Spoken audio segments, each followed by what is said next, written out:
Hello guys, this is your friend. We are back with a new fanfic. What if Smart Naruto got massive X harem part 1? And if you enjoy this fanfic, then please press the like button and subscribe to my channel for more fanfic like this. And now let's start the fanfic. Naruto sat before the Hokage, his mind full of information and unanswered questions at the moment to even think. He looked to his left at the dog and his master, looking back at him with a bit of skepticism and confusion. Behind him stood the bug user, his face blank but other signals showing his confusion. And to his right stood the shy girl, her light violet pupil-less eyes filled with concern and hope as they looked from Naruto to the Hokage. The Hokage sat back in her seat holding her head as her mind burned with the information she had just received and her mouth just burned for the taste of sake as the streets outside filled with villagers and ninja alike all raging and scared, asking for an answer from their beloved Hokage.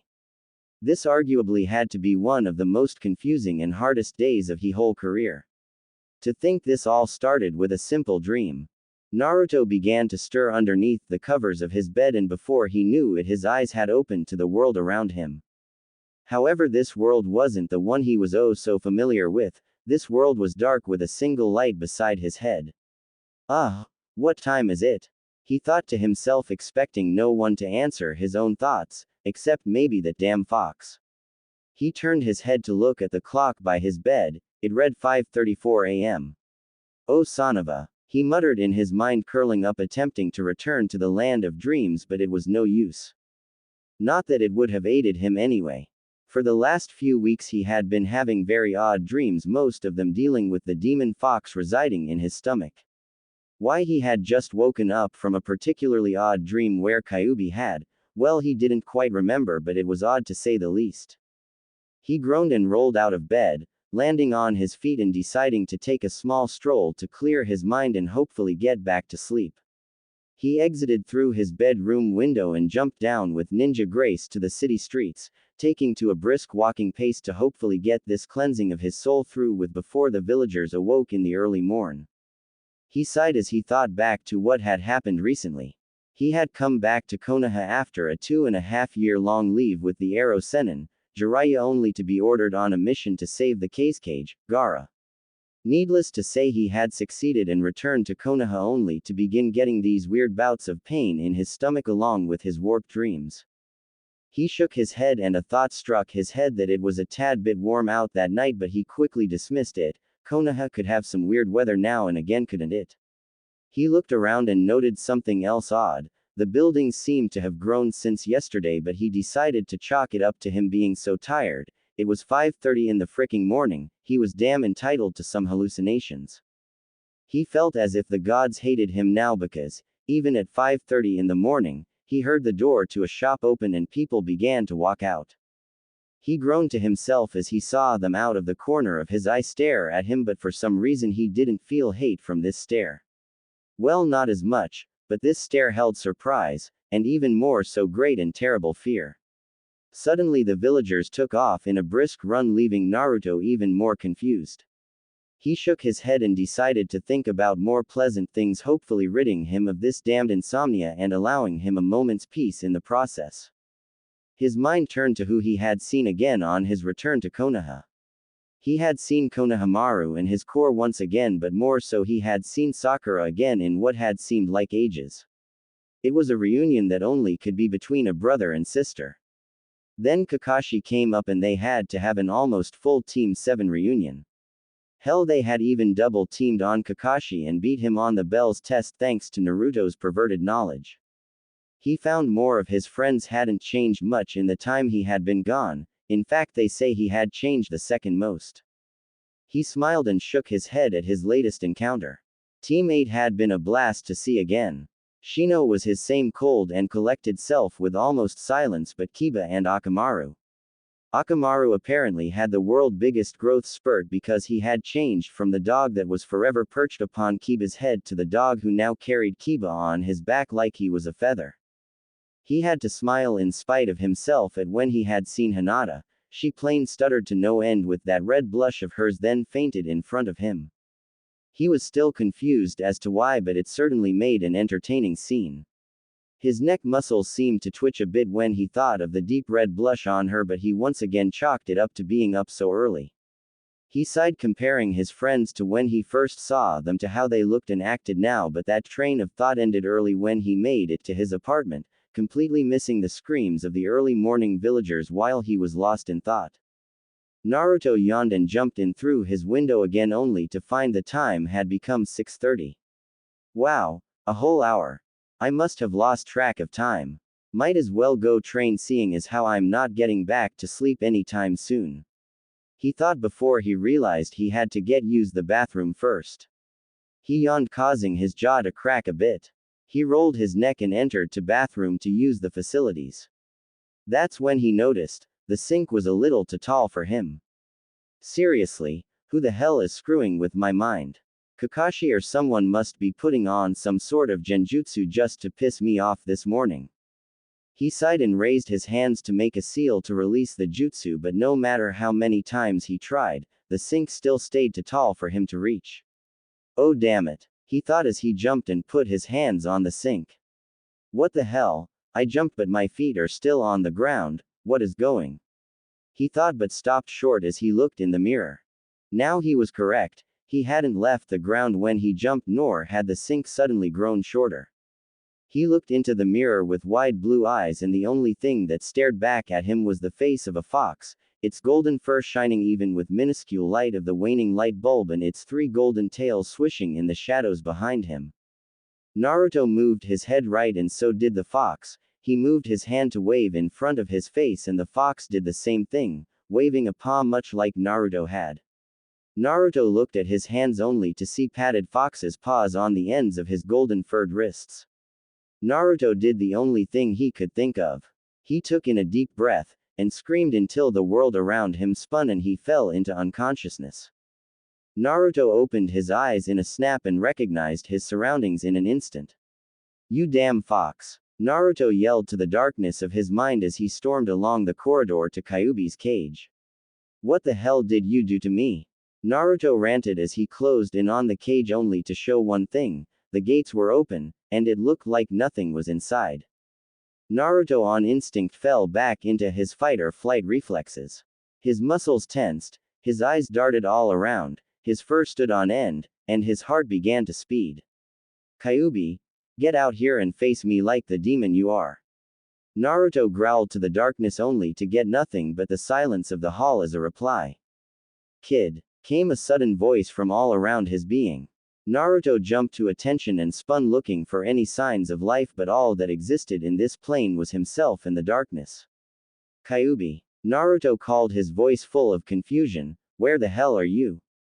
Naruto sighed as he heard nothing for a long while, intent on leaving this place, until, from the darkness of Kyuubi's cage came a wisp of red chakra and a weak growl. I hate you, you know that, was the weak snarl from inside the open cage, as from the vast darkness crept a small and almost harmless-looking five-tailed chibi kitsune. Naruto took a moment to stare at the mini beast before erupting into a fit of laughter so intense that it hurt his sides. Kyuubi. Naruto laughed. You're a fricking midget. Kyuubi growled at Naruto, but in his present state he couldn't do a single thing to stop the boy. After Naruto had calmed his laughing, he said with an interrogating look, time to start explaining a few things, starting with this. Naruto gestured to his foxish body with his three tails. Kyuubi sighed and turned his head away with a disgusted look. I hate you and that damned fourth Hokage. You and that bastard. Kyuubi growled in anger before he turned back to Naruto, his blood-red eyes the only thing threatening about him. I won't bullshit you, I tried to break the seal. Naruto's cerulean fox-like eyes shot open and then narrowed as a growl issued forth from his throat. You what? Naruto shouted with such rage that it caused Kyuubi to flinch a bit. Remember your little stomach pains, your odd dreams. I was working on my way out, but you. Kyuubi shouted as all his five tails pointed directly at Naruto, you and that damn seal. The fourth must have known I would try something like this. Kyuubi grumbled as he finished his statement. What are you rambling on about, or have the thousands of years of your life finally caught up with you? Naruto said mockingly. Kyuubi was really close to attacking the kid, just on the razor's edge, but he restrained himself and continued. The seal used what I had planned and backfired on me. You can see the result of my short-sightedness. Kyuubi sighed and hung his head in what looked like shame. What do you mean, backfired? Naruto asked, curiosity and a bit of amusement tinting his tone. I mean that when I chose my moment to release myself, the seal took my work and threw it in my face. When I was locked in here, I was torn into the three essential parts: mind, body, and soul. I still have my own mind and soul because that is impossible to transfer over to a human even with the seal, and even harder to just dispose of.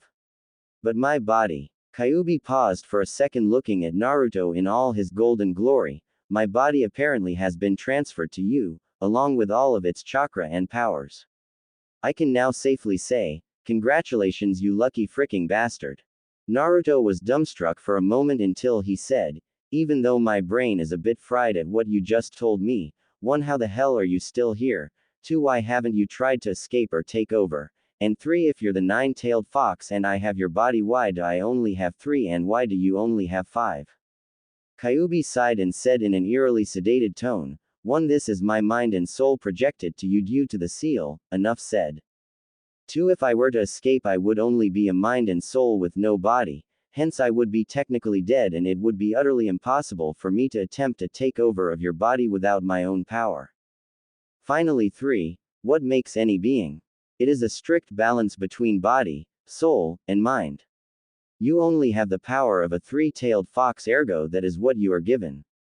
Why I'm only a 5-tail? Well, let's just say it would break your mind with complexity. On another somewhat related note, once you were given my body, the seal that old pervert and the other silver-haired pervert placed on you was broken. Naruto's head spun with this new information before he questioned with worry, I have your body, but what about my human side? Kyuubi chuckled a bit at Naruto's worry and said, your human, or should I say blended, side is intact, and it will be easily accessible when you can successfully transform. However, only a fox of 5 or more tails can transform into a true half-human-like physique, not just a false image or henge as you humans call it. So, I'm stuck as a fox? Naruto shouted, causing Kyuubi to wince. I should ask you why the sheer volume of your voice doesn't pop your own eardrums. Kyuubi muttered to himself until he answered Naruto with, yes, you are stuck as a fox until you can successfully prove yourself as a 5-tail. Normally that would take hundreds of years of training the body and mind, but with my body having already exceeded to a 9-tail, all you need is your mind to gain strength. Kyuubi smirked as he added, in other words, you are completely screwed. Naruto growled at Kyuubi and said, if I had the time I'd beat the hell out of you, but as it is I'm going to need to see Oba-chan as soon as possible. Naruto concentrated and found himself slowly drifting from the world of the seal to the real world. Kid, keep in mind this body is overall more powerful than your original one, and when you get the time I might be inclined to teach you how it works. With those parting words from the demonic fox, Naruto awoke in his home, on the floor of his less than clean bathroom. Okay, first thing to do, use the toilet, then it's off to see Oba-chan. Naruto quickly did his business with minimal troubles and took off for the Hokage Tower. However, just as he had stuck his head outside of his front door, he looked down upon the street and saw what seemed to be an endless mob at the base of his apartment building, all screaming and hollering for the death of the demon fox. Naruto quickly and quietly crept back into his apartment, swiftly locking the doors with his tails and making a break for his bedroom window. Thank the gods I live on the 2nd floor. He thought to himself just as he reached his bedroom, only to be intercepted by 2 ninja who had snuck into his home through his open window. Crap, crap, crap. Kyuubi. What the hell do I do? Naruto shouted in his mind as he was slowly cornered. What the hell do you think, kid? Fight. Kyuubi shouted from his subconscious, spurring the fox boy to do the one thing that came naturally in this situation, stand his ground then charge like mad. What surprised him the most was, the second he took a step forwards, both ninjas backed up, fear glowing in their eyes. He smirked to himself as he charged, causing the ninjas to panic and sent them on their way as they clumsily stumbled out his window. This will be the first and only time I will thank you for your reputation to precede you, you damn fox. Naruto said to Kyuubi in his mind as he dashed out the window and into the world. There he is. Erupted a scream from the mob as they watched the golden fox leap from the second-story window. Get him! Came another unanimous shout as roughly 3/4 of the occupants of Konoha chased after the golden fox. Gotta hide! Gotta hide! Gotta hide! Naruto yelled in his mind as he valiantly kept a good lead in front of the raging mob. Why, kid, you could easily decimate them even before you had my body. Kyuubi shouted from the back of his mind, but with his new higher-pitched voice it didn't sound nearly as threatening. I'm not going to hurt them. They may deserve it, but I can't. I need to hide. Naruto screamed back just as he saw his possible salvation in the valley of the next hill. 5 o'clock in the morning, 5 o'clock in the fricking morning. Who the hell gives missions at 5 o'clock in the morning? Shouted the enraged ninja as his enormous pet dog walked along beside him. Kiba was the ninja's name and he walked ahead of his group with his arms crossed.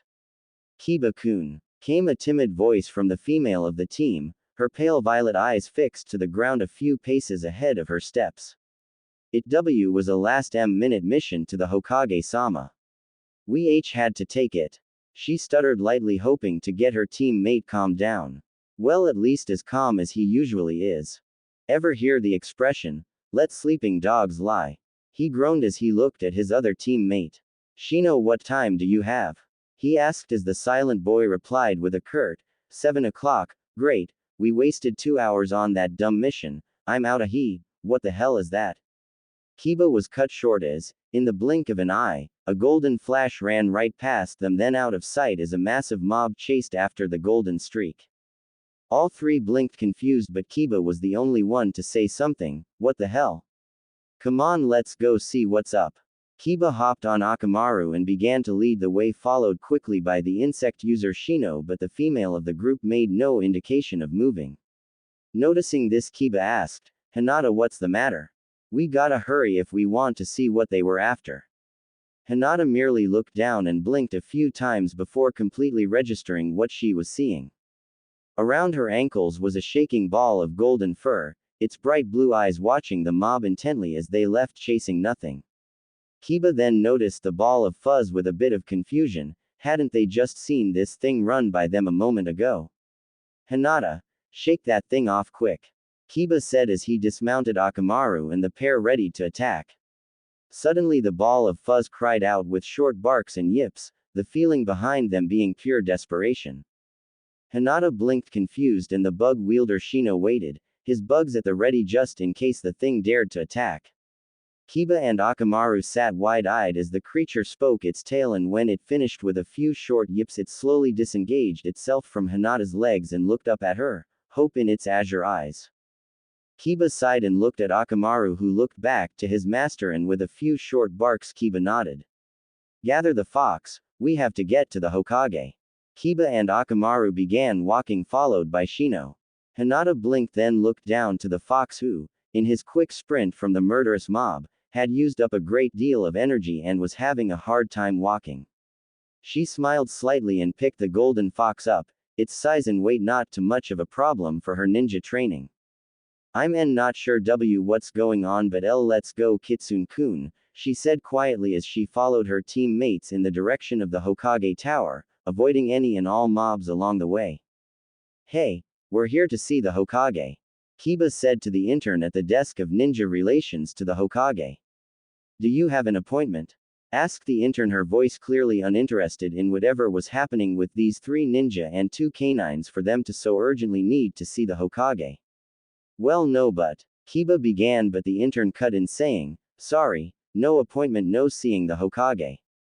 Kiba twitched a few times in anger. Shino silently glared at the intern, and Hinata looked at the kitsune in her arms with worry because she felt the ball of fur begin to shiver.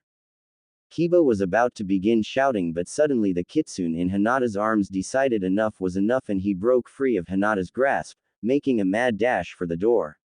The two Anbu guards assigned to protect the Hokage went on high alert, and when they saw who, or what it was that was on its way to see the Hokage, they went on an even higher level of awareness, preparing for anything. The Anbu began to draw their blades and the golden fox stopped in its path. It growled loudly and started a charge but stopped as the doors to the Hokage office were suddenly thrown open and out stepped the Hokage, her face full of fatigue from many sleepless nights. However, there was a wide smile on her face and she stretched her hands far above her head. Finally. All that damn paperwork done and, Tsunade blinked a few times to register the sight before her until she threw her hands down to her sides and closed her eyes. Shit. Tsunade yelled in frustration as she saw the golden three-tailed fox sitting before her, its ears drawn back as its ocean blue eyes were trained on the Anbu outlines indented in the walls. Tsunade looked from the golden fox at her feet to the three ninja and one giant dog rushing to the aid of the small canine. I really need a drink. Tsunade said as she walked into her office, sitting down in her chair and awaiting any and all explanations as to what the hell was going on. Tsunade sat with her head in her hands as the three ninjas and two canines walked in. It had been days since she had a full night's rest and this was the last thing she needed. I need a damn drink. Badly. Hokage-sama. Came three voices from the group before her and four of the visitors bowed in respect. The only one not bowing was the golden fox that sat with such a sense of self that it vaguely reminded her of someone. Yeah Hokage, this and that, what's with the fox? We found Kitsune-kun are running from AM mob. The normally shy girl answered. Tsunade raised her eyebrow and was about to comment until Kiba spoke up, drowning out all other voices. Naruto asked us to come. Everyone in the room save for Akamaru and Kiba turned and stared blankly at Kiba, a clear indication they though he had gone insane. But Kiba-kun. We haven't seen Naruto-kun all day. Hinata said with confusion thick in her stuttering voice. Kiba sighed and pointed right at the golden fox. Yes, you have Hinata. He's sitting right there. All of a sudden all the eyes in the room turned to the fox, who looked very sheepish. I didn't believe it at first, but then it asked Akamaru and I to bring it here to plead its case. It said you would understand. Kiba finished as Akamaru barked in agreement. Tsunade looked at the fox stunned, and Naruto. The fox turned to her and nodded a little uneasily. This was the first time he had come close to revealing what he had carried all these years to people his own age. Hinata sat next to Naruto. Her face beat red as she thought of the way she carried the fox from where they had found it to the Hokage's office now. Naruto-kun, she thought, what happened to you? Okay, can you just give me a moment, alone with Naruto?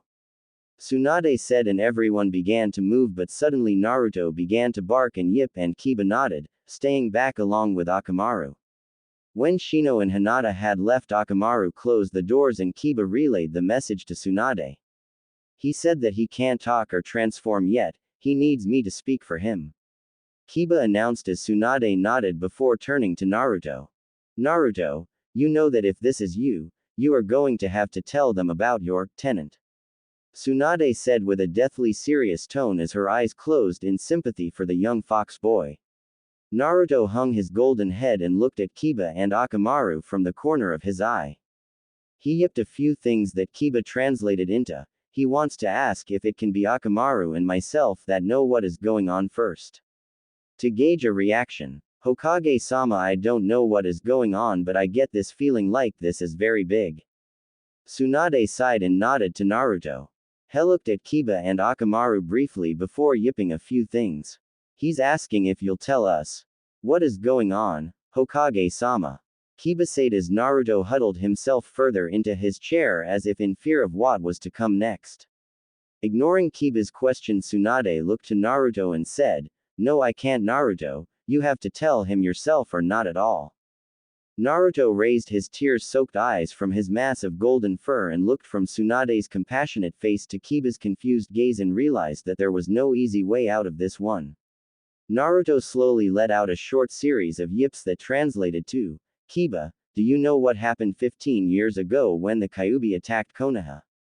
Kiba nodded and said, they say the fourth Hokage defeated the demon but sacrificed his life to do it, why? Naruto looked at Akamaru and back to Kiba saying, well, it was only the half-truth. The truth is, the fourth didn't have enough power to kill the demon, so he sealed it. Naruto paused his story until he was brought out of his daze by Kiba with the words, "And, what did he seal it into?" Naruto sighed and turned his head away back into his thick fur coat, his voice muffled as he yipped, "Me. Gods let this death be quick, damn it, with Kyuubi's body I might be able to live even if he beats me to near death." Naruto thought as he huddled closer into a ball, hearing footsteps come closer to him. Naruto. He could hear Kiba's voice, "Oh gods, is he going to taunt and curse him as he kills him? Why the hell are you trying to shove your head up you own?" Naruto blinked a few times in his furry ball until he slowly unraveled himself and looked up into Kiba's confused face. "Why? You don't hate me?" Naruto asked in barks and yips. "The only reason I have to hate you is that you beat me in the first Chunin exams with a fart. As far as I care, you and the demon fox are two separate things. You just got stuck with the short end of the stick having it sealed in you," Kiba said as Akamaru voiced his agreement with his barks. Naruto was so relieved he began to cry, causing him to let out loud and almost painful sounding yelps. This caused Hinata and Shino to come rushing back into the room. "What happened?" Shino questioned his bugs and himself on high alert. "Oh, nothing. Naruto just told us oomph." Kiba stopped as something big and fluffy was stuffed into his mouth. He looked at the culprit and found Naruto, his eyes wet and his fox head shaking a definite no. "It's nothing, you two just go wait out in the hall until we call you back in," Tsunade said with a slight smile. Shino left easily, but Hinata was a bit more weary at leaving the four alone. She eventually was ushered out of the room and the doors were closed once again. "Bleg," Kiba said as he yanked Naruto's tail out of his mouth. "Naruto, you ever hear of a bath? It won't kill you." Naruto ignored Kiba's griping and began his tale while Kiba took up translating. He went from his odd dreams, to his midnight walk, to his meeting with Kyuubi, right down to when he ran into Kiba, Hinata, and Shino.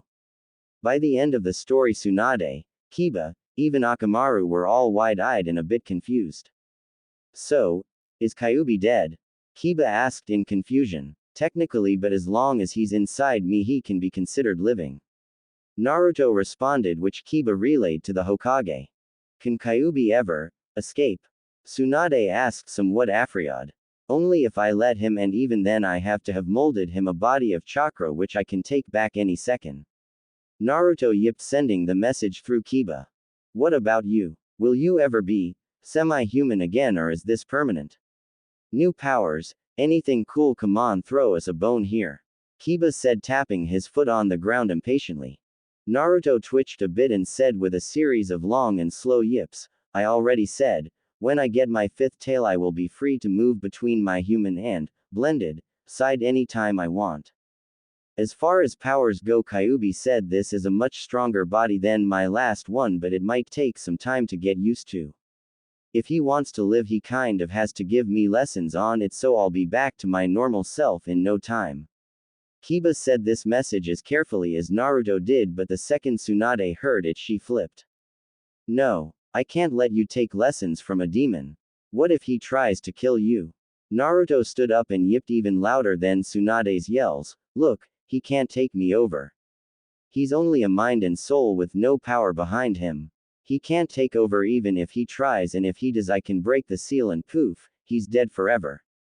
Kiba calmed Tsunade down and explained what Naruto had just said, causing Tsunade to feel a little bit more safe, but it still left her with a heavy heart. Tsunade sighed and said, "Okay, bring the other two back in here and send Naruto out." Naruto hopped from his chair and exited, looking at Akamaru on the way out and bowing slightly, causing the big dog to smile a bit. As Naruto exited, Shino entered, followed by Hinata. Shino just walked into the office, but Hinata paused and looked down at Naruto, who at the same time looked up. Their eyes met and Hinata suddenly felt heat rise into her cheeks and her heart begin to speed. Naruto watched her pale eyes dart anywhere but him and her cheeks burn with a deep red blush, and he suddenly found the floor very interesting. He walked quickly to a chair against the wall of the hall. "What was that about? I guess I shouldn't have had that expired ramen last night," he thought as he took a seat and waited, keeping a sharp eye on the Anbu guards. "Okay, this is what it boils down to. Tsunade addressed the 3 ninja and 1 ninja dog in her presence. As far as I can tell, that fox is indeed Naruto for one reason or another.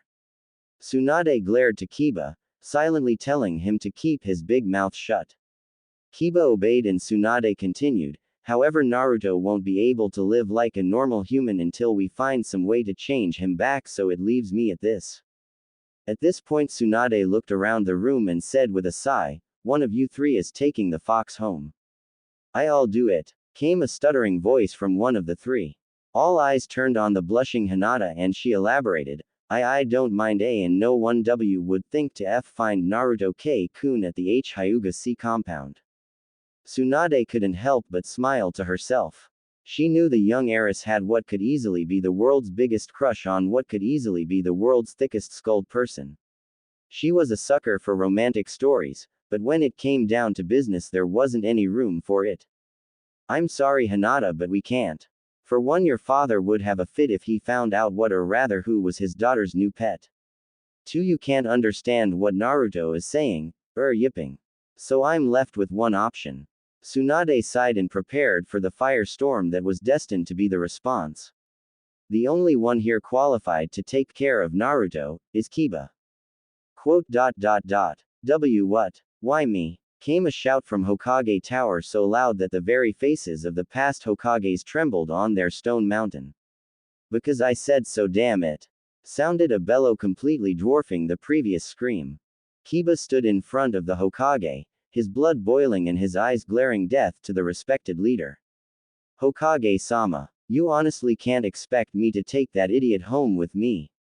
My mom and sister would have an even bigger fit than Hinata's father. The whole pack would try to tear him apart." Kiba yelled with rage in his tone. Tsunade glared with such an intensity it caused Kiba's glare to falter slightly and Tsunade found her opening.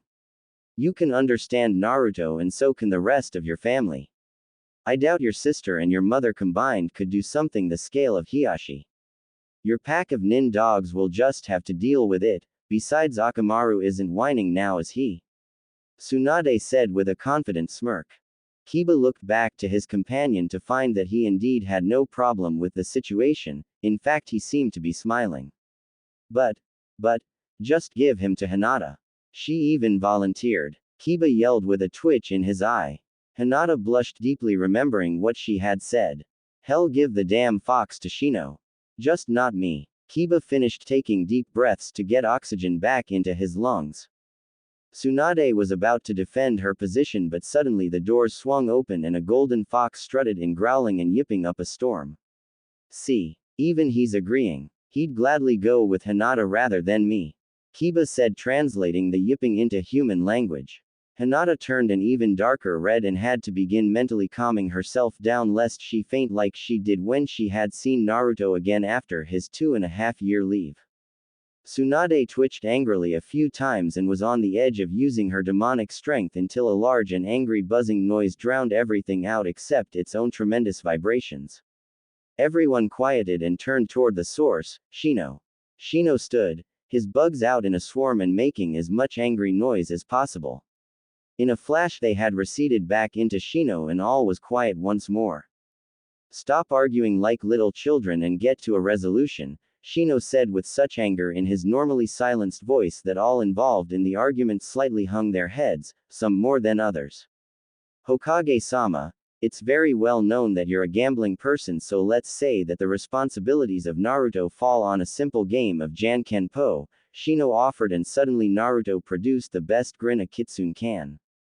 With a few short yips and the rules defined, the game was on. "Ready Hokage-sama, cause you're about to lose badly," Kiba said as he readied his hand. "I've been at this more than you, boy, let's go," Tsunade said as she readied her hand. "Jan. Ken. P.O." was the chorus produced by the 2 gamblers. One betting to keep one truly annoying house guest away from his home and the other looking for only the best for the annoying house guest. As they returned to their senses, Kiba realized he had confidently thrown down his fist while Tsunade, the legendary sucker, had successfully thrown down her flat palm. I lost. She won. Kiba muttered in disbelief as he stared at his fist. Tsunade smirked with a superior air to her and she sat back down in her chair. So it's decided. Naruto lives with Kiba until he either A.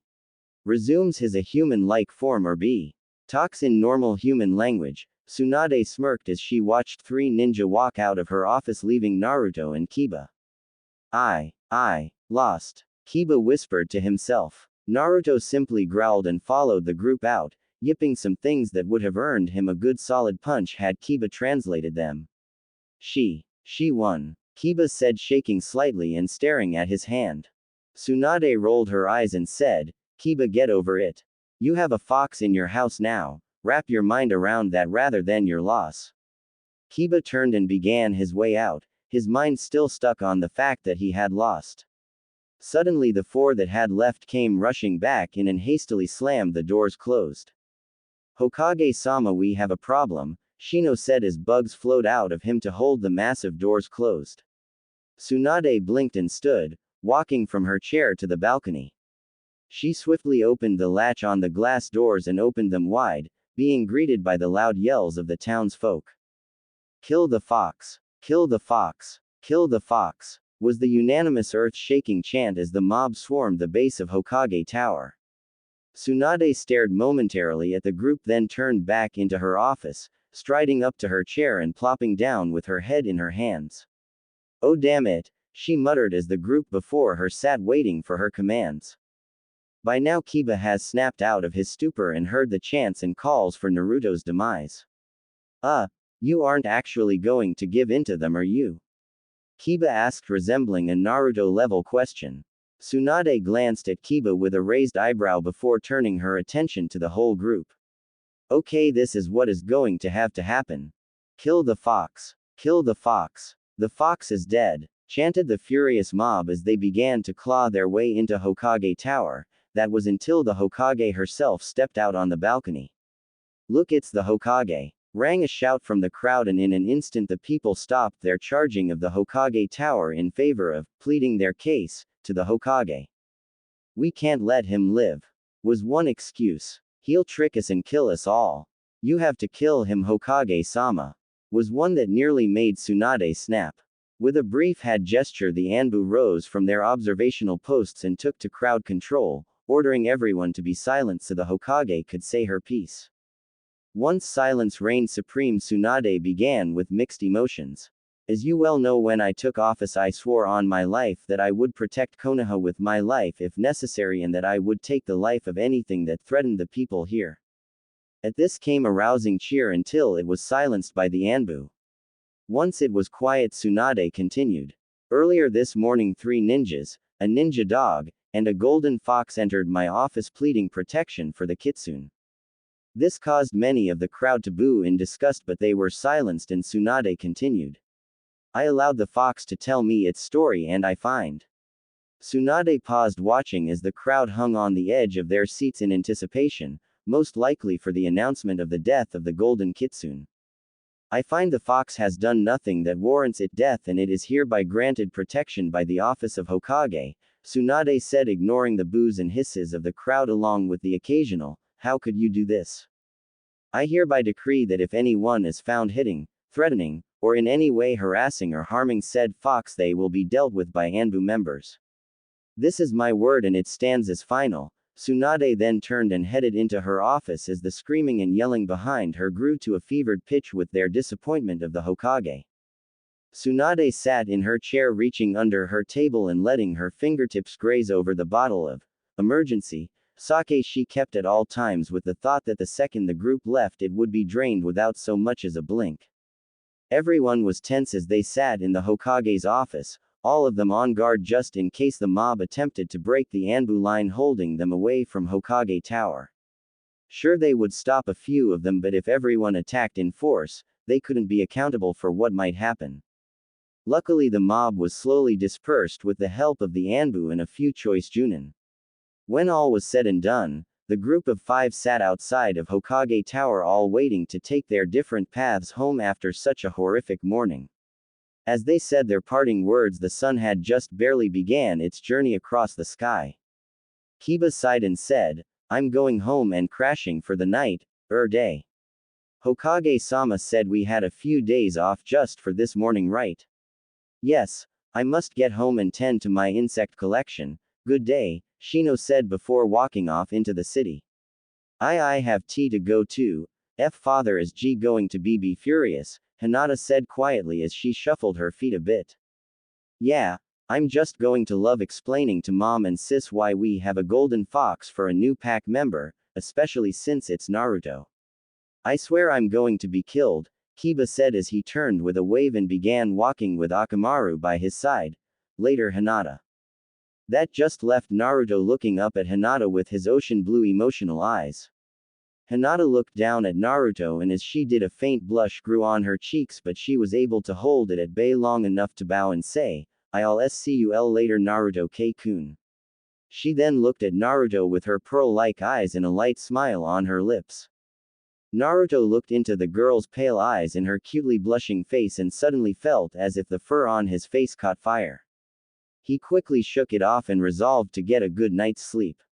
He smiled the best a fox can and looked at Hinata with a look clearly expressing his gratitude. He swiftly turned and followed Kiba and Akamaru to his new home.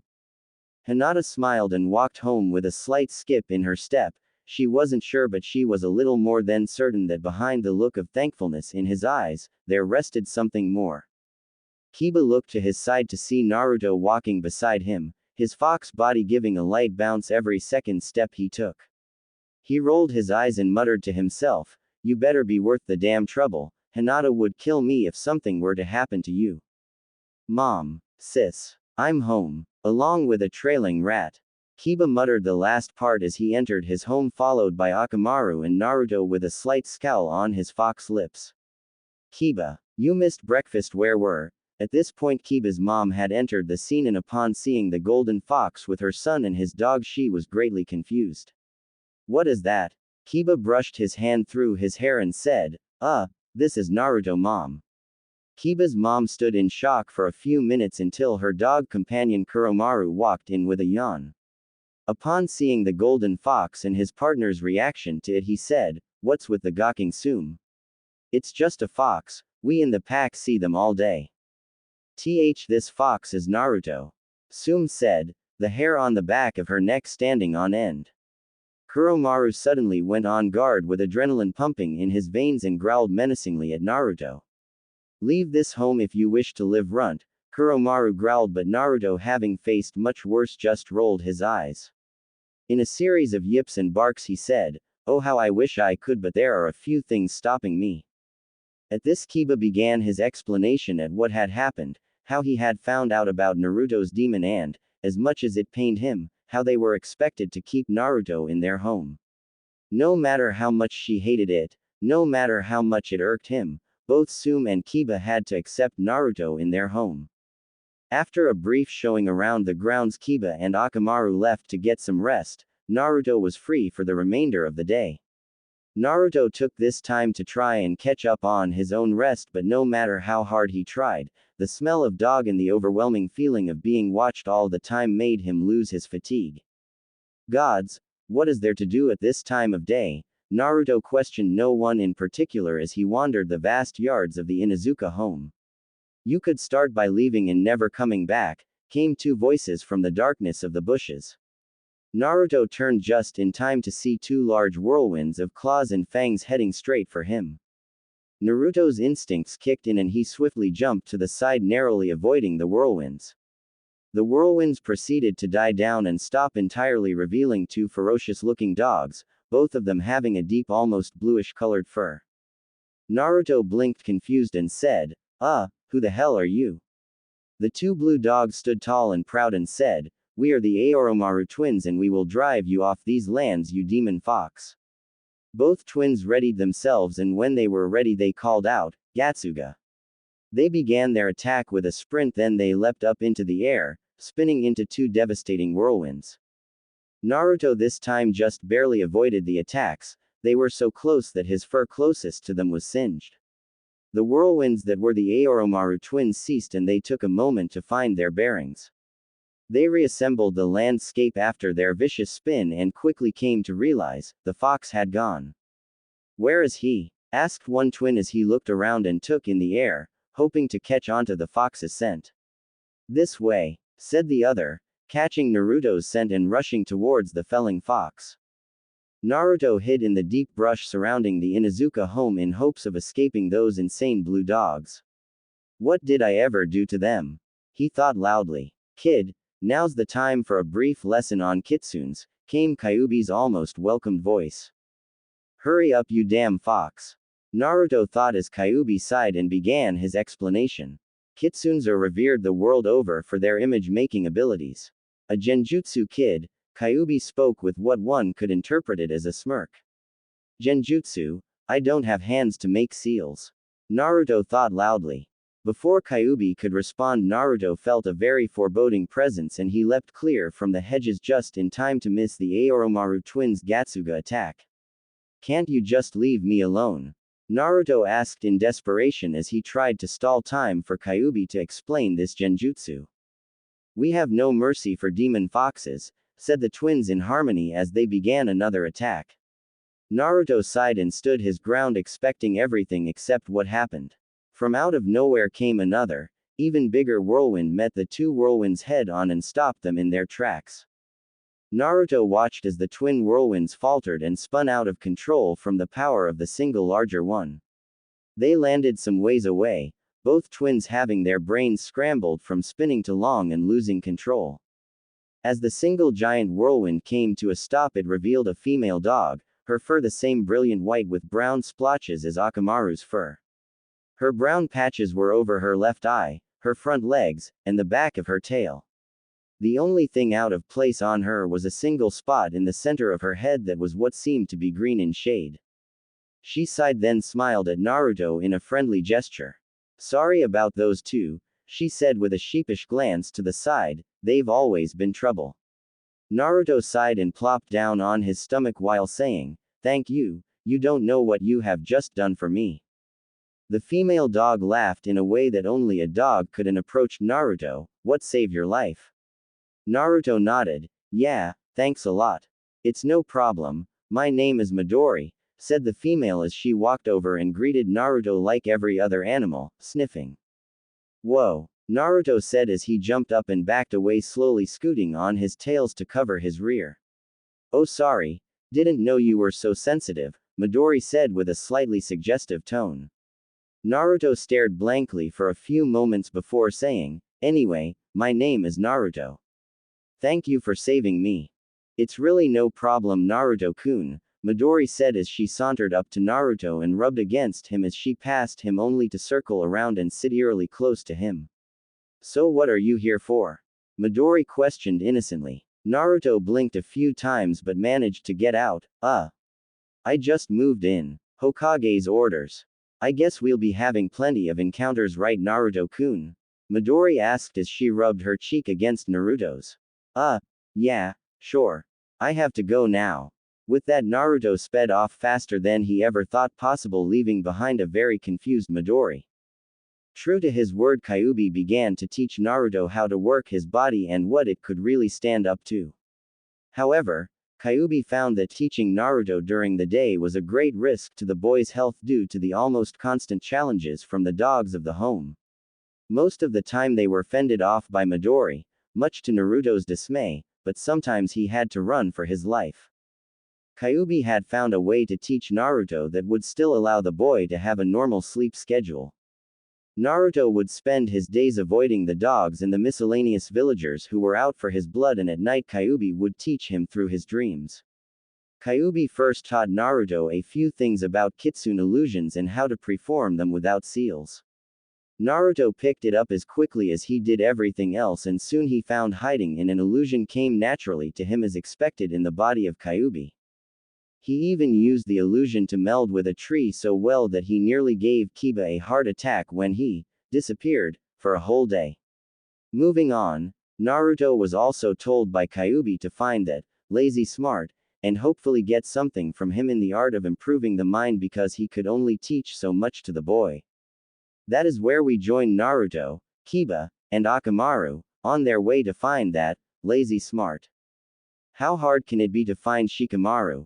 look for a shogi board and there he is, Naruto yipped in frustration. They had just spent the last few hours looking for Shikamaru, but the lazy Chunin seemed to have disappeared off the face of the earth. Kiba sighed and said, Naruto, I hate to break this to ya, but I have a mission today, so I have to get going soon. That leaves you without protection, and for all we know that's what the villagers are waiting for. In reality, the past few days keeping Naruto in his home hadn't been as bad as he thought. Even his sister and mother had been convinced that Naruto was just painted in a bad light by everyone. That doesn't mean that they wanted him to stay, that just meant they could stand him. However, Kiba was a bit concerned. He saw how the villagers' glares at Naruto had grown worse and more open, and how he hated lying to his friends, save for Shino and Hinata, where Naruto was. Tsunade had come up with the excuse that Naruto had left on a long-term mission with Jiraiya and his return time was unknown. Many found it suspicious, but they figured that was Naruto for you. Kiba, however, was convinced that this fox that he had taken home was in some serious trouble if he was left alone. Then again, in the past, when Kiba had to leave, Naruto turned and went home without so much as an argument. You go ahead on your mission, I got this covered, Naruto yipped as he sped up his pace, expecting Kiba to just drop off and go on his mission. No, Kiba said as he reached down and grabbed Naruto with the scruff of his neck, you're going home and that's that. We can't risk you getting your little fox head sliced off, no matter how empty it is. Naruto sighed and turned his head to look at Kiba out of the corner of his eye. Sorry Kiba, but I can't have you stopping me. With that and a puff of smoke, Naruto turned into a log and somewhere a small kitsune disappeared into the village.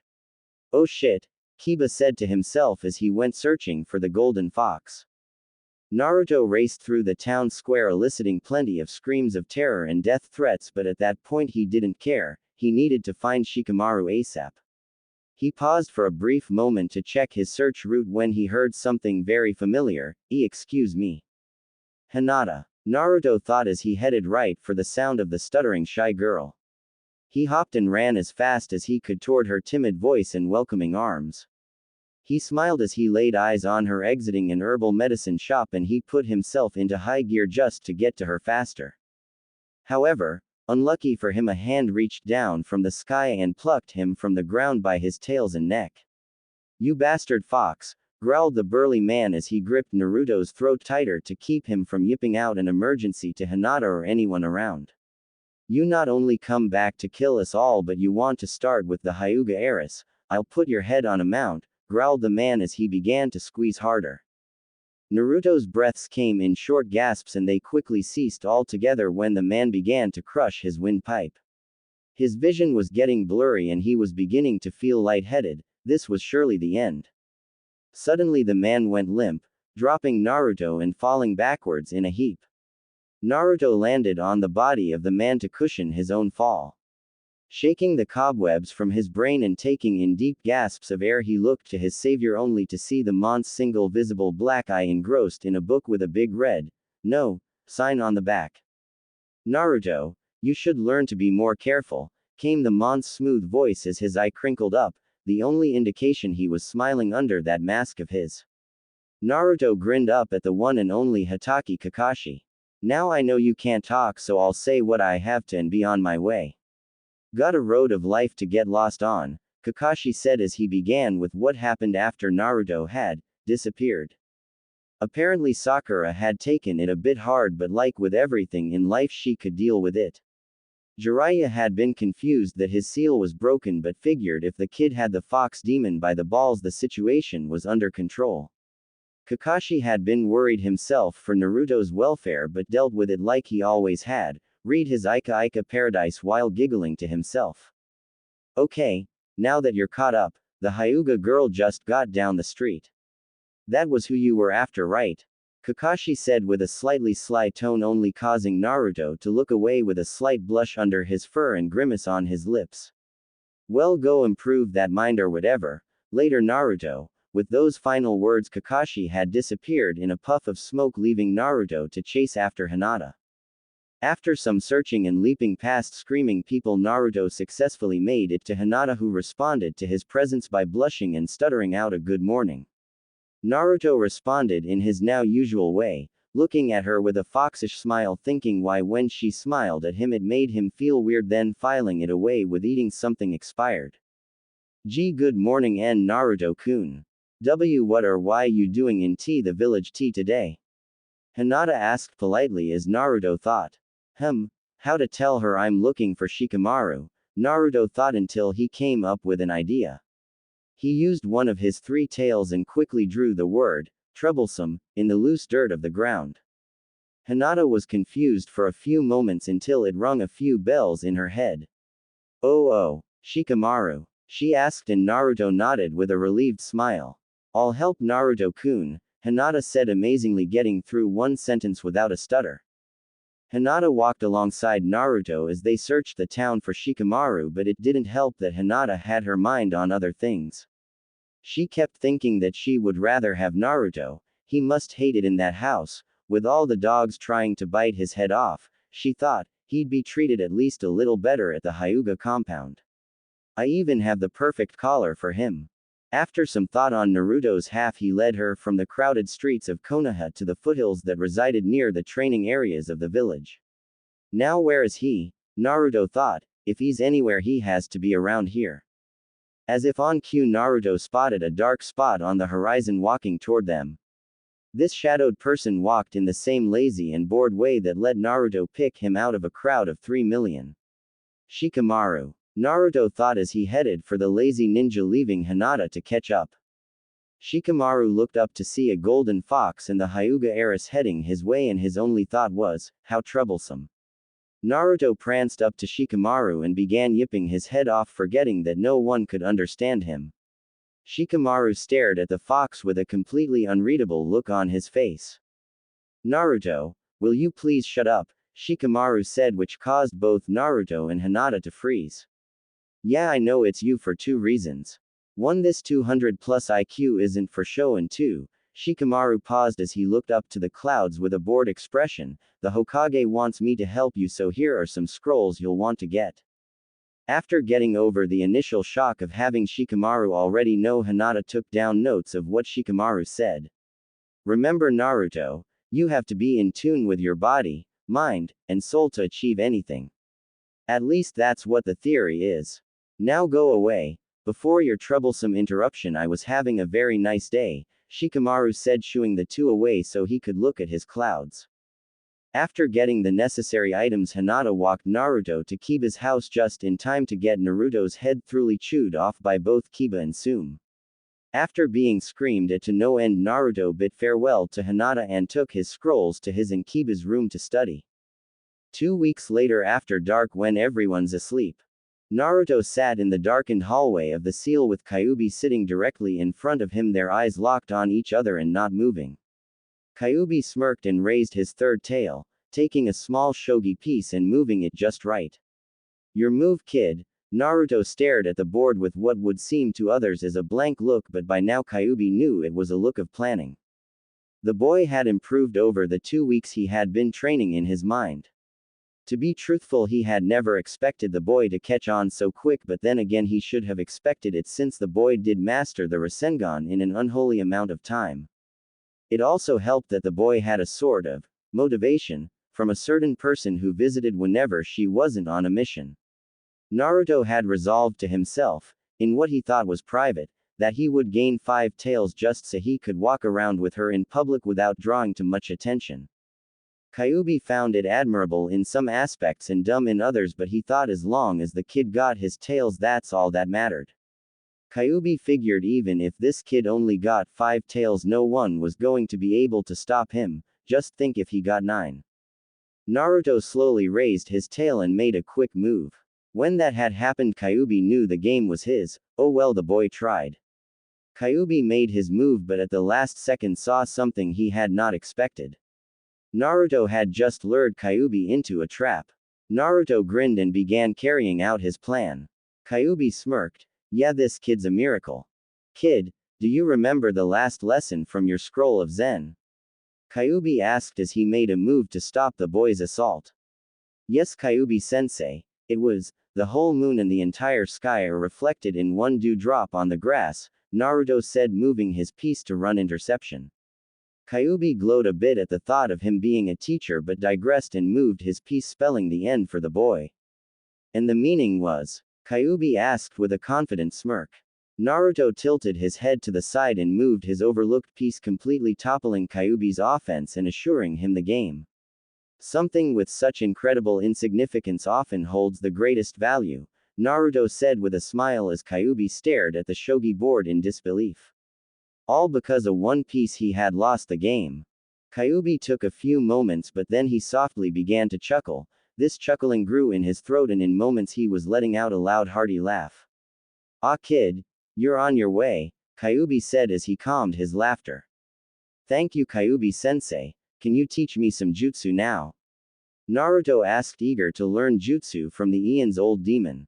Kyuubi couldn't help but laugh and say, "Sure, tonight I'm going to teach you something that is absolutely necessary for you to be the king of the kitsune." Kyuubi paused, watching Naruto sit on the edge of his fox butt. "You're going to learn fire."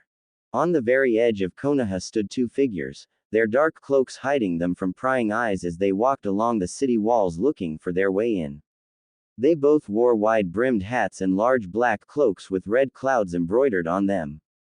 The taller one of them had strapped to their back a large, mostly flat creation that was held in place by bandages that completely covered the item.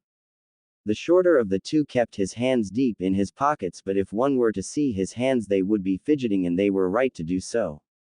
They had heard some odd information coming from this place, they just had to check it out.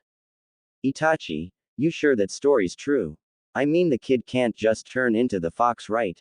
The larger of the two asked in a rough voice, but he received no answer. "Soon, Nine Tails," Itachi thought as he found the hole in the wall's defenses and used it to its fullest. "Soon the Akatsuki will take hold of you." For the next few days after learning the secret to his kitsune fire abilities, Naruto spent it at the training fields hidden far behind the Inuzuka household, practicing and perfecting his own technique to use. He had still kept up with his scroll studies and his evening lessons with Kyuubi, but now his mind was more focused on the goal ahead. When they weren't on missions and had a few hours of free time, Kiba and Akamaru accompanied Naruto to the grounds to help him train his abilities. This also allowed them to teach him a few Inuzuka clan techniques since he was living with them. They had to teach in secret, but they found that, just like with him and his studies with Kyuubi, Naruto picked up incredibly quickly. When Kiba and Akamaru had to leave, Naruto would continue his training, but with no one to spar with, he had grown increasingly bored. The logs would just fall apart as if they were made of balsa wood rather than heavy oak. The only other thing he could work on was his speed, but with Kyuubi's body that was more than easy.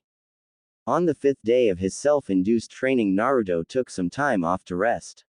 He lazily walked along the training fields of Konoha, knowing that going anywhere near the village was an untimely death waiting to happen. Little did he know what he was doing just now might warrant him the exact same fate. Naruto yawned and looked for a place to rest, and that's when he suddenly noticed it. He smiled with a little nostalgia to himself as he wandered into the training fields of his old team, Team 7. He sighed as he looked at the three poles, long ago replaced, but the spots in which they stood held more significance than anything before. This was where they had passed the Bell's test, this was where they had first become a team. This is where they met before missions while waiting hours on end for that lazy pervert to show up. This is where he ran to just before the Chunin exams. This was where she found him and gave him the little confidence she had so he could continue on. He smiled to himself and sighed in a fox way as he walked to the poles, running his paw over one of them in remembrance. Naruto-kun, came a shy and stuttering voice from behind him that he could tell in an instant that it was the girl that he had just been thinking about. He turned his fox head to see the pale-eyed girl looking at him, then to the training poles.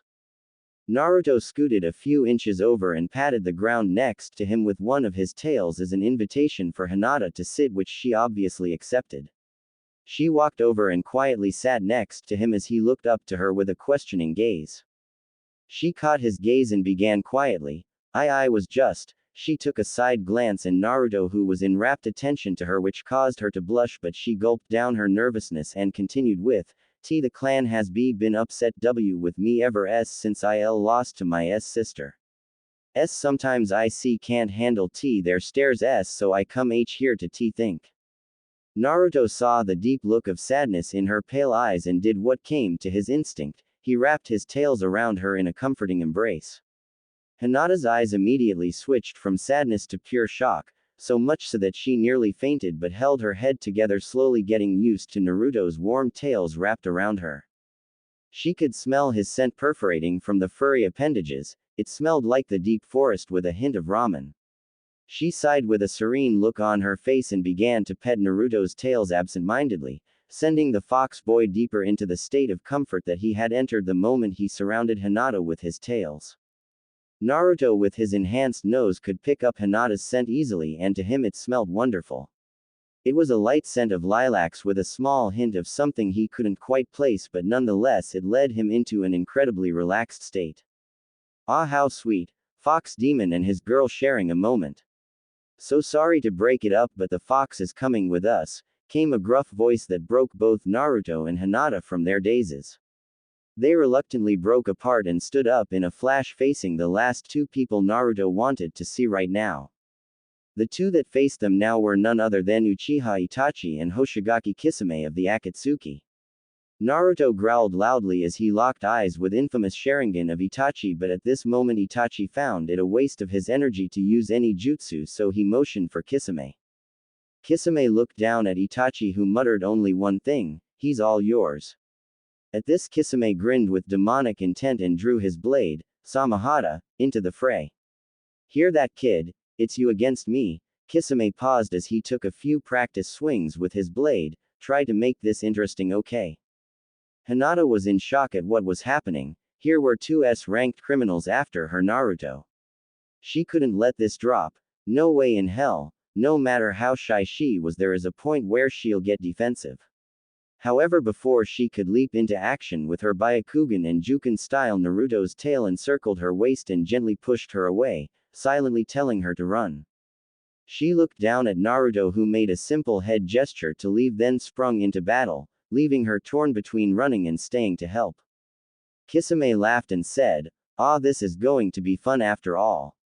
A golden fuzz ball protecting what's his. Kinda brings a tear to your eye, not?" Kisame launched at Naruto, his sword raised for a powerful strike. Hinata's eyes widened in fear while her cheeks burned with a blush from what Kisame had said.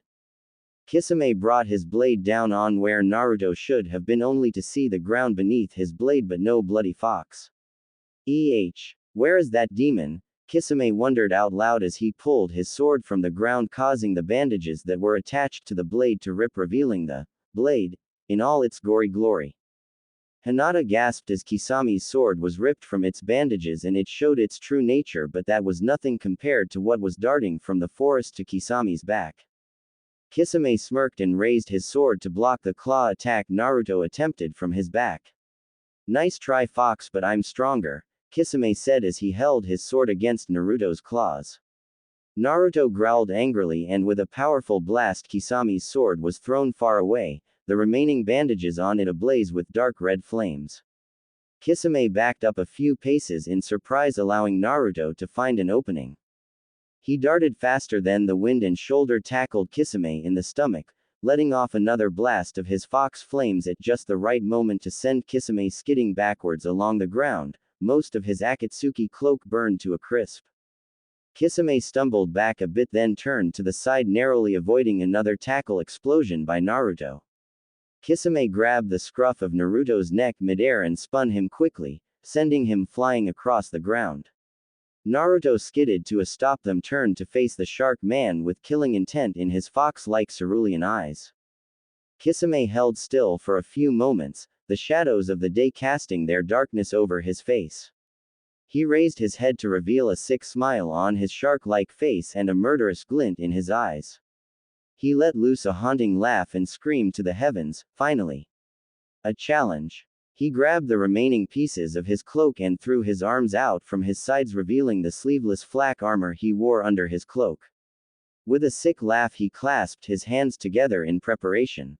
Kisame began a series of quick hand seals and finished as he plunged his hand into the ground with the cry of, Sweden, Kaiusui.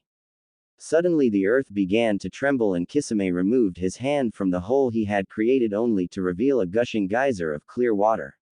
In no time the geyser had filled the training field in a deep level of water, causing all who were in the area to channel chakra into their feet to stay afloat. Crap, this isn't good, Naruto thought as he channeled chakra into his paws.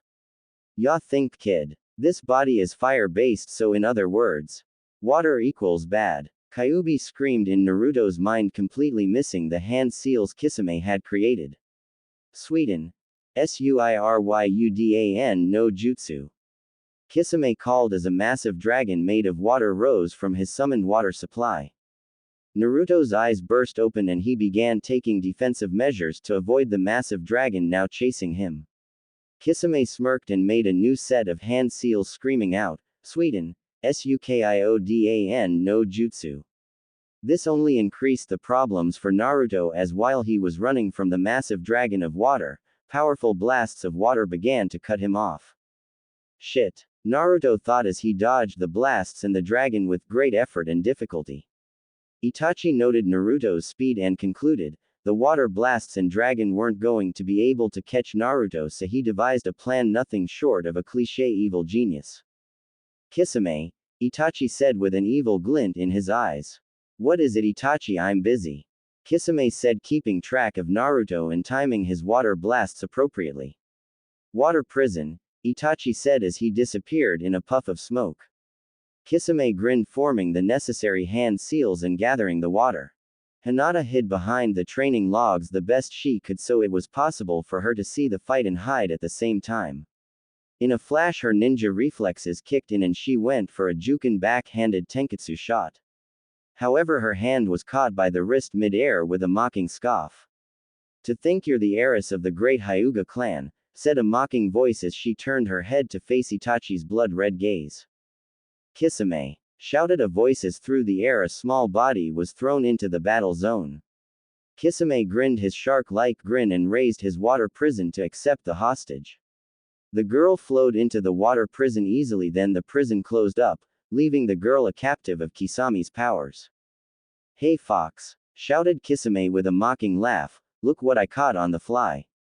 Kisame held up his water prison. Captured inside was Hinata, holding her breath to keep from drowning. Naruto looked at Kisame, then back to avoiding the water blasts, but he did a double take which threw off his agility, allowing for several powerful water blasts and the water dragon to hit him head-on, sending him flying into the woods. Hey, kid loses his head over one girl. I'm going to enjoy this, Kisame said with a smirk as one of his water clones took over holding the girl in the prison, allowing him to retrieve Samahata. Naruto lay on the tree branch, his body battered with some bones under the skin fractured. He was also soaked to the bone, but all this didn't matter in the least. The only thing he thought about at this moment was pure and simple, unimaginable revenge against the offender Kisame. Naruto rose from his spot on the tree limb with difficulty and turned to face the approaching shark man and his clone with Hinata in a prison. He will die, thought Naruto as his chakra began to spike and his brain went on pure instinct, mending his bones and injuries as if nothing had happened. Then his mind began molding raw chakra into something spectacular. Come out, wherever you are, Kisame called with a gravelly laugh. Came a distorted and animalistic growl from the forest. Kisame turned around just in time to block a burning whirlwind of claws and fangs with Samahata. The whirlwind deflected to the side and slowed to a stop, revealing Naruto, his fur a blazing gold and waving behind him 3 tails of solid fur and 1 of red chakra. Oh no you don't, Kisame called as he ran at Naruto with insane speed, swiping with Samahata. Naruto simply stood there and took the hit, only to blow up in a puff of smoke. Cage Bunshin, Kisame cried as he turned in surprise to one incredibly large and viciously spinning tornado that was heading right for his chest. He rose Samahata to block the offensive strike and succeeded seconds before the whirlwind struck him dead in his chest. Kisame smirked as he watched the whirlwind's chakra begin to be drained by Samahata, but something was amiss. As Kisame held the whirlwind at bay, he felt as if Samahata was still being repeatedly attacked. What the hell is going on? If the kid keeps attacking, his chakra will be gone in seconds, Kisame thought as he held Samahata with an iron grip. The answer to his question came when on his safe side of Samahata appeared the spinning head of Naruto, and in his mouth he held a burning blood-red and incredibly powerful Rasengan. Kisame's eyes shot open in horror as the world seemed to slow down. Samahata splintered like a piece of wood and its shark skin and teeth pieces scattered, leaving Kisame with no defense against the burning Rasengan and drilling Kitsune. Naruto slammed the Rasengan into Kisame's chest, and with the added spin from his Gatsuga he quickly burned a path through Kisame's armor, skin, lungs, heart, and out his spinal cord on the other side. As Naruto burst from Kisame's back, his fur was ablaze with fire, and trailing behind his body were 4 burning tails. Ra, Rasengan, Senkuki. Naruto growled out as he skidded to a stop on the water behind Kisame, the burning Rasengan in his mouth a mere horrific memory. Kisame stood frozen, his eyes open in shock. This had been a big surprise. He turned his head to the side to look at Naruto, who glared at him with blazing blue eyes, the very edges having tints of a deep red to them. Suddenly Kisame coughed and blood poured from his mouth, staining the water below his feet blood red. His chest was no longer made of bone, muscle, and blood.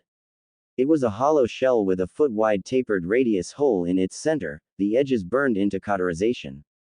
Kisame wavered momentarily, then fell face first into the waters he had brought to the surface, his body sinking beneath them along with the shattered remains of Samahata.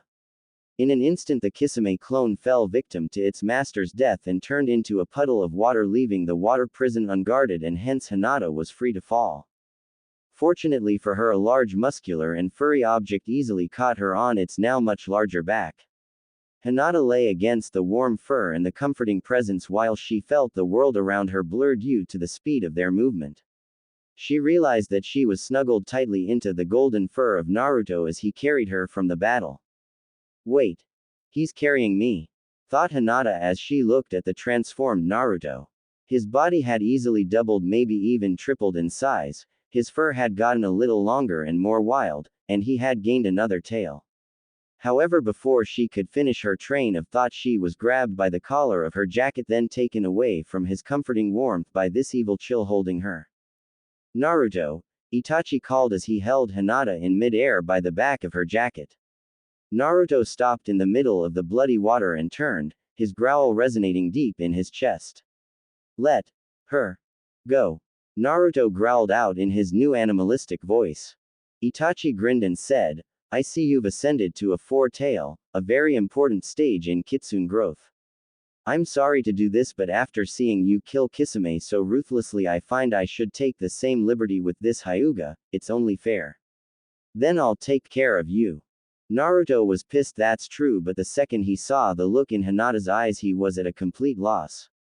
Her face held disgust, not for Naruto for missing her being captured, but for herself for allowing this to happen. Today just wasn't her day. Her mind was swallowed in guilt and pain. Then as she heard Itachi's closing words, something happened. Around Hinata's eyes grew grotesquely large veins and hair rises became a bit more defined. You won't touch him, Hinata muttered angrily in Itachi's grasp. Before he could taunt her, Hinata began to twist in his grip, calling out the name of her technique, Hakusho Kaden. In a wild spin, Hinata flung Itachi face first into a tree they happened to be perched on. She came out of her spin with a face clearly showing rage and, in the speed unknown to her by anyone, she began striking Itachi's back mercilessly. The traditional Juken strikes, pummeling him deeper into the wood despite its name. By the end of her attack, she jumped down from the tree to rest next to Naruto, catching her breath and recovering from the chakra expenditure from her own attacks. Itachi slowly removed himself from his impression left in the great tree trunk's wood. He slowly wavered side to side, not having expected that from the Hyuga weakling. Itachi shook the attack off the best he could, but he found it increasingly hard to stand. Damn it, he muttered to himself before he fell to a knee on the branch. Give up. Naruto growled with a smirk on his wild fox face as Hinata joined him in his triumphant grin. Not by a long shot, you just caught me off guard. I'll be back and that won't happen again. With those dark parting words, Itachi disappeared in a puff of smoke and the training grounds returned to silence.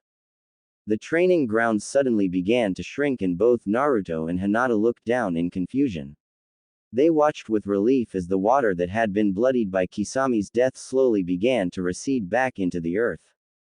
When all the water had soaked back into the ground, the pair was left with a court criminal, his broken sword, and each other. Hinata sighed happily as she fell down into Naruto's warm fur, and just before she fell into slumber she heard Naruto's rough but comforting growling voice say, "Hinata, that was awesome." She felt a warm presence surround her and she fell into a peaceful slumber. Naruto sighed with a soft smile on his foxish face and decided he was stuck with clean-up duties. Taking great care not to wake Hinata, he gathered up the body of Hoshigaki Kisame for the Anbu and Oba-chan.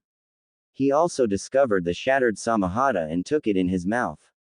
As he walked through the town of Konoha, many gasped, some just stared, others cursed him, but Naruto ignored them all except those who dared to stray close to try and get the sleeping girl off his back.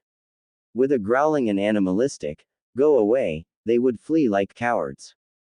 Naruto, after a long procession through the streets of Konoha, reached the Hokage's office.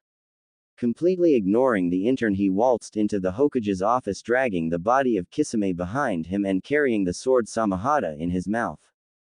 Tsunade stared in disbelief as this giant fox creature simply barged in on one of her meetings with the body of Hoshigaki Kisame wrapped in his tails and the great sword Samahata shattered in its teeth. Naruto spit out the sword and dropped the body unceremoniously on the ground, saying in a growling hiss, "Special delivery. Oba-chan."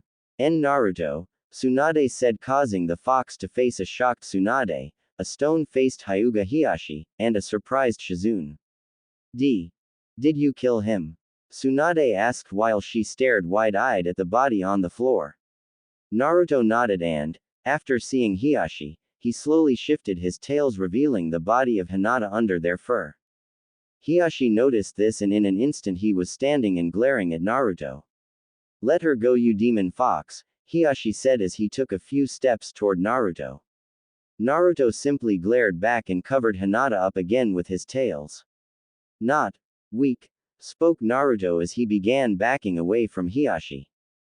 "Give me my daughter back, you damn demon," Hiashi said, slowly losing his almost unbreakable cool. "Itachi," Naruto growled out with a snarl in Hiashi's direction, "She won." "Hiashi, freeze," Tsunade commanded with authority in her voice. Hiashi refused the orders of the Hokage and lunged at Naruto with his open palm. Naruto barely dodged the strike but dodged it nonetheless. "She won. Itachi. She won." Naruto growled out louder, his message just not getting through. Hiashi was just about to make another attack but his muscles suddenly went lax and he fell to his knees. "Good shot, Shizune," Tsunade said as Shizune lowered her needle launcher filled with paralysis needles. "Now Naruto, slowly, what are you trying to say?" Tsunade asked as Hiashi scowled in anger. "Hinata.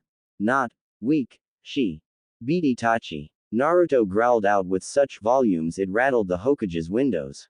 Nonetheless, the message had now been passed and everyone in the room except Hinata and Naruto were stunned.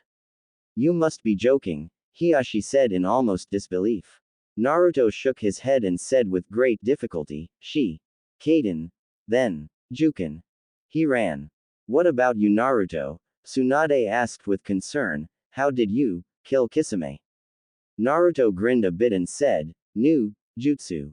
R Rasengan. S Senkuki." Naruto turned swiftly, heading for the door to the Hokage's office but stopping just before he passed Samahata.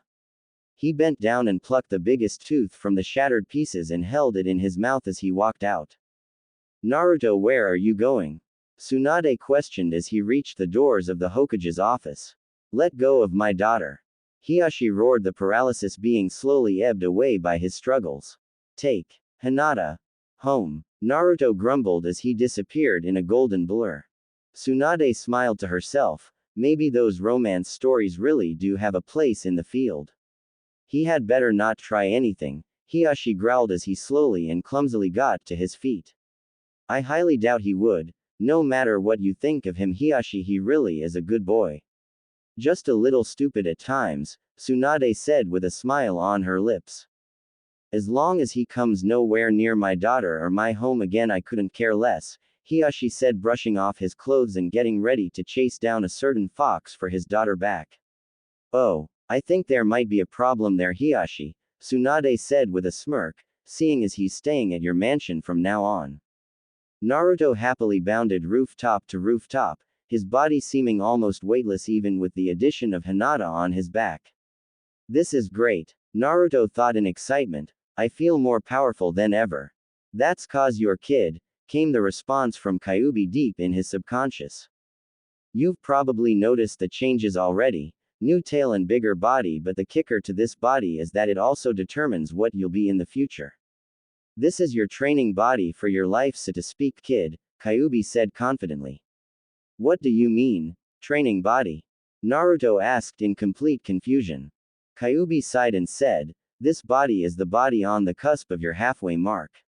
What you do, learn, and accomplish in this body determines what kind of kitsune you turn out to be. In this body I chose the path of destruction, learning about death and destroying opponents left and right. Ah, good times, that's what made me into the Nine-Tails kid. Well, a red nine-tail to be exact. Red nine-tail? Naruto asked and Kyuubi responded with, yes, see there are different colors for every kitsune kid. I was a red nine-tails, meaning a being of pure destruction. The white coats are the beings of healing and peace.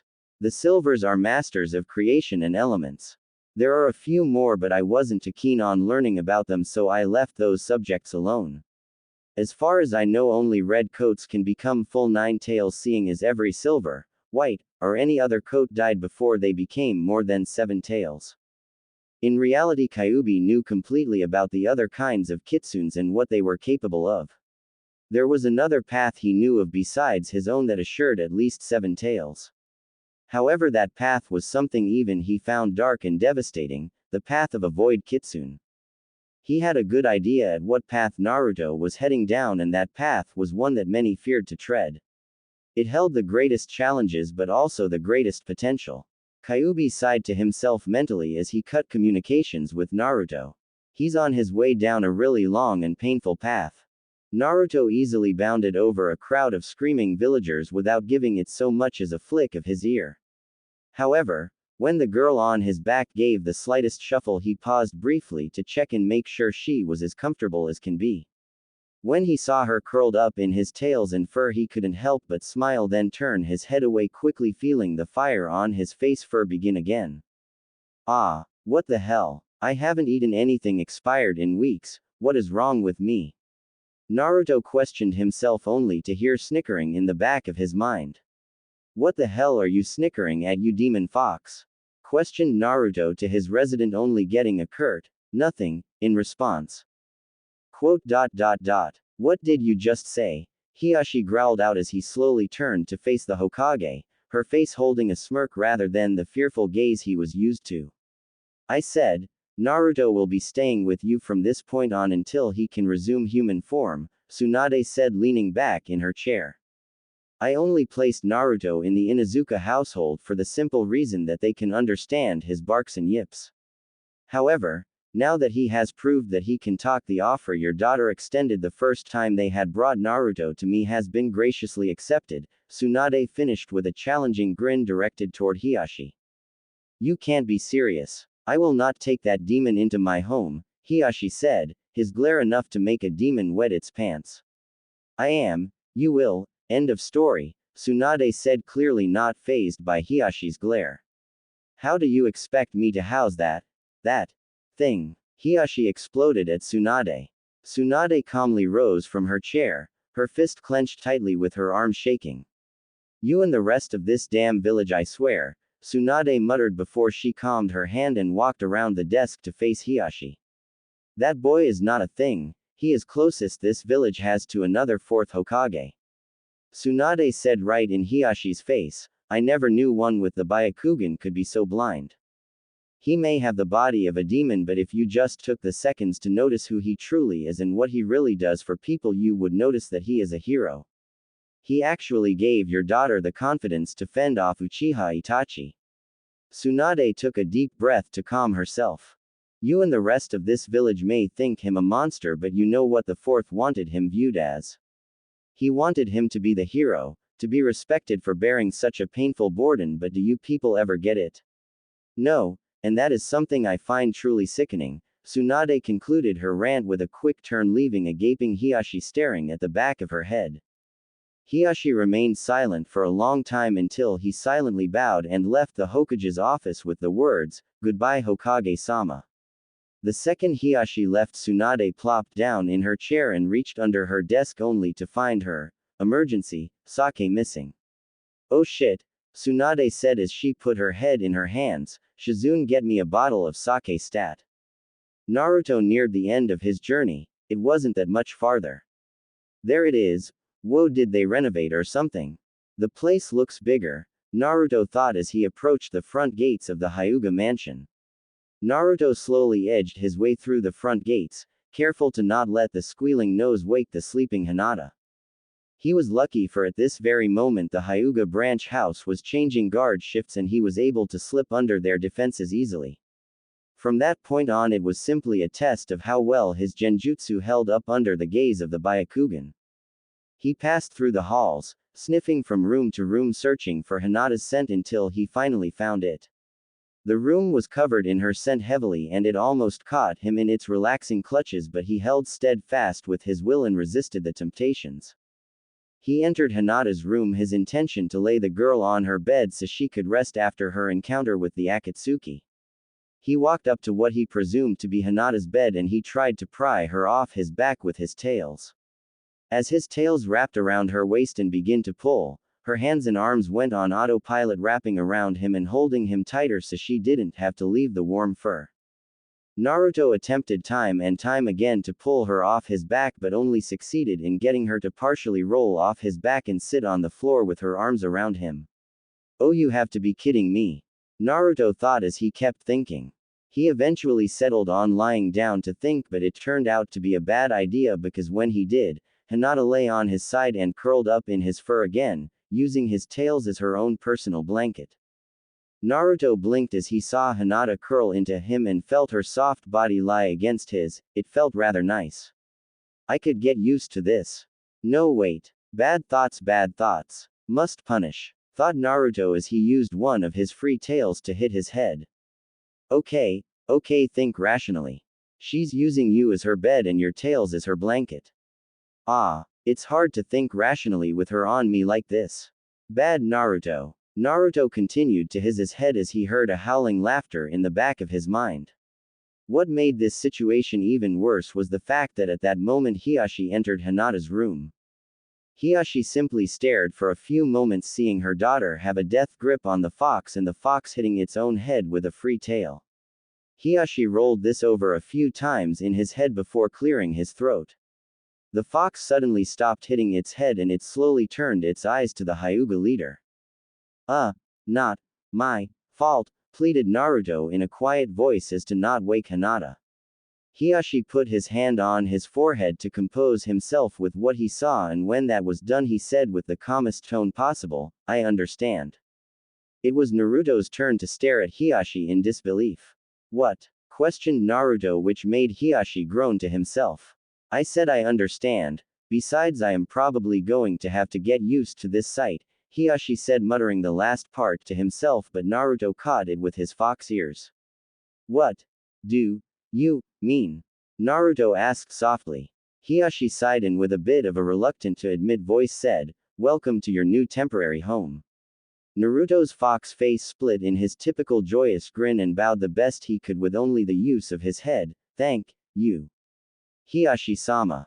Naruto could have sworn he felt the girl lying on him give him a squeeze, but shook it off as his imagination. I agreed under the terms you would do absolutely nothing to my daughter. Understood, Hiashi said with a deathly serious voice and glare. Naruto looked into Hiashi's eyes with an equally serious glare and said, nor Anything else will hurt her. I swear. Hiyashi stared into the red-edged cerulean eyes and sighed with relief. Naruto had that odd squeezing feeling around his side and the odd warmth on his face, but he shook it off like he normally did. I have the understanding that you know how to use the toilet, correct? Hiyashi asked with a raised eyebrow. Naruto nodded and Hiyashi continued with, good, you eat ramen, correct? Naruto nodded with vigor and Hiyashi came close to a smirk. Excellent. Our food budget won't take a sufficient hit then. Once Hinata awakens, she can show you around the grounds, then you are to go to the Inuzuka household to gather your things. With that, Hiyashi left, shaking his head and rubbing his temples. I'm going to go insane. Hinata had been resting quite easily all up until the part where Naruto had attempted to pry her off with his tails. Halfway through the struggle she was slowly jarred awake, but in her daze of only being half awake she clutched the warmth to her even tighter when it shifted to lie right next to her.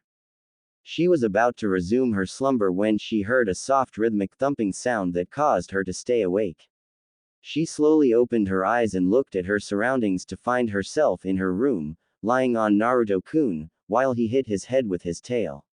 She finally woke up fully and thought, it's because of me, isn't it? I must not be good for him and he hates contact with me. She was about to wake up and show Naruto the way out of Hyuga Mansion, but suddenly her father entered and in a flash she pretended to sleep. She subconsciously huddled farther into Naruto to hopefully hide from her father's gaze, but knew he would be able to see her anyway. She frantically thought of ways out of this situation and she nearly began to cry, knowing that after this she would be severely punished by her father. Welcome to your new temporary home. Those words passed over Hinata's ears, causing her to have a bit of shock and then relax.